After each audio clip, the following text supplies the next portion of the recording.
Golconda police نے نقلی currency خاتون کو دینے کے الزام میں 2 افراد کو گرفتار کر لیا۔ ملزمین کی شناخت سدرشن اور دشینت کے طور پر کی گئی ہے۔ ان ملزمین کے پاس سے 2 کروڑ روپے کی نقلی کرنسی ضبط کی گئی۔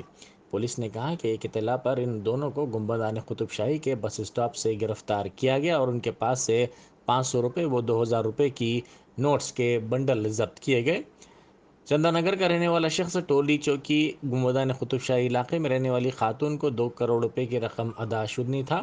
اس نے خاتون کو فون کرتے ہوئے کہا کہ وہ قرض کی رقم ادا کرنے کے لیے آ رہا ہے۔ تقریباً 9 بجے شب ملزم اپنے ساتھی کے ساتھ نقلی کرنسی خاتون کو دینے کے لیے پہنچا اور ان کرنسی نوٹس کو دینے کی کوشش کی۔ خاتون کو اس پر شبہ ہوا۔ اس نے گولکنڈہ پولیس کو اس بات کی اطلاع دی۔ بعد ازاں پولیس وہاں پہنچی اور کرنسی نوٹس کا معائنہ کرنے پر ان کے نقلی ہونے کا پتہ چلا۔ گولکنڈہ پولیس نے ان دونوں ملزمین کو گرفتار کر لیا۔